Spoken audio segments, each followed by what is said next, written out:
সিলেটে বন্ধুর হাতে বন্দুকুন। সুপ্রিয় দর্শক, খাসদবির সরকারি প্রাথমিক বিদ্যালয়ের ৭ম শ্রেণীর ছাত্র মাহমুদুল হাসান তপু সে কিন্তু আপন বন্ধুর হাতেই খুন হয়েছে।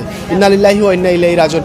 এর মধ্যে আমরা রয়েছি সেই মাহমুদুল হাসান তপুর কিন্তু নিজ বাড়িতে, এবং এখানে উসমানের মর্গ থেকে কিন্তু লাশ নিয়ে আসা হয়েছে, এবং লাশ আসাকে কেন্দ্র করে এখানে শত শত মানুষের ঢল নেমেছে। মিডিয়া ব্যক্তিত্ব যারা রয়েছেন ওনারাও এসেছেন এবং তারা সরাসরি সম্প্রচারের মাধ্যমে দেখানোর চেষ্টা করতেছেন, এবং আমরা আপনাদেরকে দেখানোর চেষ্টা করতেছি ইতিমধ্যে।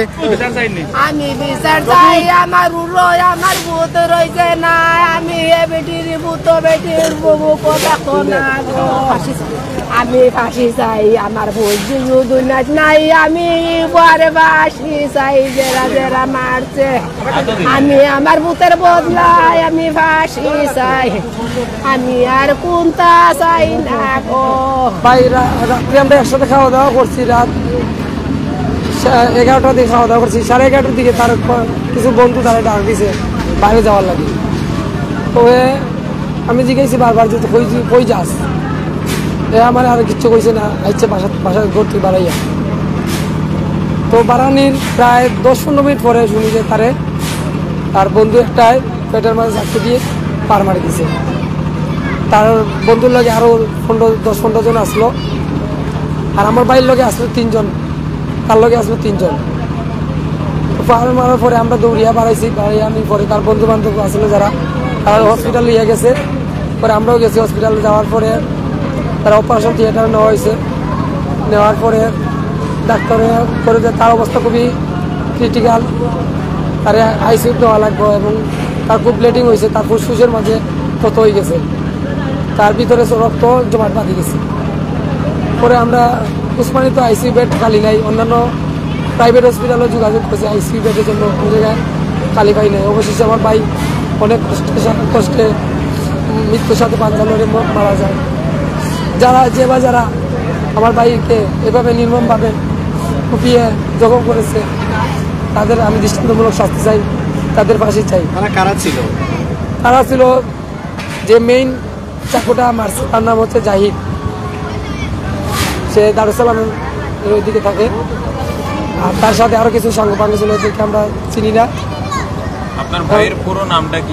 তার নাম তার তব্বু নামে সবাই চিনে, তার বই পুস্তকের মানে নাম হচ্ছে শাহ মাহমুদুল হাসান, আর তপু নামে তার ডাকনাম তপু, সবাই তপু নামে চিনে।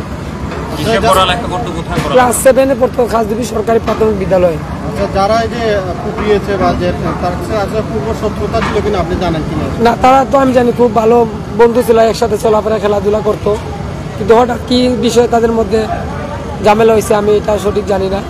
এই সম্পর্কে আপনার ভাই আপনার কাছে কোনো অবগত করেছে কিনা? আসলে না, এই বিষয়ে আমার কিছু বলে নাই। আর হসপিটাল নেওয়ার পরে তার কাছ থেকে এসব কিছু জানার সময়ও পাই নাই।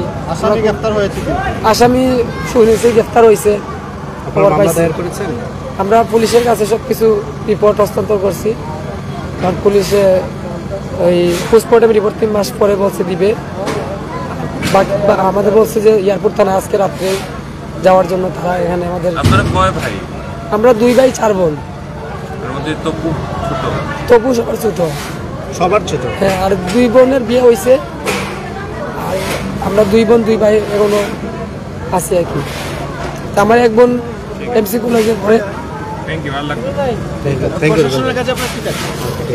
আমি দৃষ্টান্তমূলক শাস্তি চাই, তাদের যারা এই কাজ করেছে তাদের ফাঁসি চাই।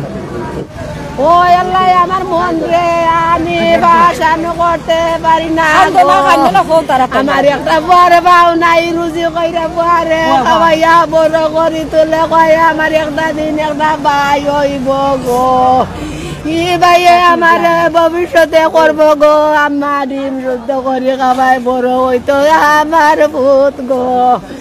আমি করবো পুত, তুমি ডিম খাও না, আমার ভাইয়ে ডিম খাইয়া বড় হোক গো। আম্মা বড় হইলে আমরা ঘরের ফ্যামিলি রে চালাই যাইব, আমার তো তোনার মাঝে চুল নাই, আমি তো রুজি করতে পারি না গো।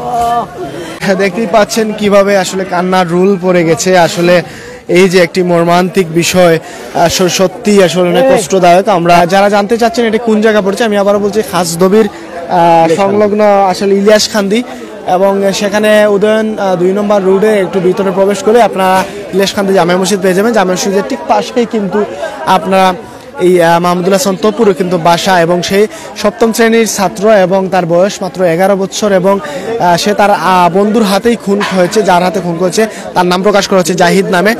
এবং তাছাড়া আমরা আরও যদি ইনফরমেশন পাই আমরা আপনাদেরকে তুলে ধরার এবং দেখানোর চেষ্টা করবো। তারে আমরা মনে করেন যতটুকু চিনি পড়া খুব ভদ্র ভাই, আর মনে করেন মাঠ ডাঙ্গার প্রতি আসক্ত না, মনে করেন সবার লগে মিলেমিশে চলে। এই যে ঘটনাটা ঘটলো আপনারা আসলে কিভাবে দেখছেন এটিকে? তো ভাই মনে করেন আমরা দেখছি না, মনে করেন সকালে ইয়া উঠছি অলা অলা। আপনারা কি তা চাইরাই না? আপনারা কি তা চাইরাই? এখন মূল্য তো মনে করেন এগুলোর মধ্যে জলা সুন্দর হয় জিনিসটা ওলা ভাই। অপরাধী যারা অপরাধীর কিতা করা উচিত আপনি কিতা মনে করেন? এগুলো আইন মূল্যে যতটুকু শাস্তি দিব ভাই। এমনি তো তার বালা জানি একটু চঞ্চল আর কি হে ও তো কেন আর কিছু যাই না। চলাফেরা কিলান আছে? চলাফেরা তো ভাই আমরা তো আর এক লগে তো থাকি না, আমরা তো হঠাৎ তাই বেড়াইতে নাইলে আই না বেশি। এমনি তো চলাফেরা আর কি দাদা পুয়াইনতে লগে চলে, এমনি মাঝে মাঝে পাই তারে বা কাস্তবির ভাই আইলো পাই। যারা লগে চলতো তারা কিলান? জি ফুয়াম আছে এমনি তো ইগু তো তার লগে আমি ছোট তাই দিয়েছি, ও বাসাটা আসলে এক লগে ইগো মাদ্রাসাত পড়তো, তখন তো মাদ্রাসাত পড়ে না, পড়ালে চাই দিছে তো বাদে এখন তো এটা তো ভাই হইতাম না, তারা চলাচল ক্রীড়া করে এই গান তো আর আমরা জানতাম না। কিন্তু হে তো পুপু এমনি বালা আছে, কিন্তু একটু চঞ্চল খানো মামা সারা লাগে, আমার মামা সারা লাগে কোথায় ছোটো থেকেও দেখলাম এমনি বালা আর কি, একটু চঞ্চল বেশি বুঝছেন নি। আর এই যে তার লগে চলে এটা থেকে আমি ছোটো থেকেও দেখলাম তার লগে চলবে আর কি ঘুরাফিরা, কিন্তু এখন তো এটা তো গদ্দেশ একটা না গীতা হইতার আমরা শিওর। যাই হোক এখন আইয়াও তা কাহিনী শুনলাম বোঝা। আপনারা দাবি কি তা? আমরা দাবি হলে গিয়ে শাস্তি পাইতেছে। কারা ঘটনা ঘটেছে জানেন? ঘটনা তো গোটাই শুনছি তার লগে, কিন্তু তার তো অত নাম আমরা জানি না, আমি তো দেখি তার লগে আটা চলাফেরা।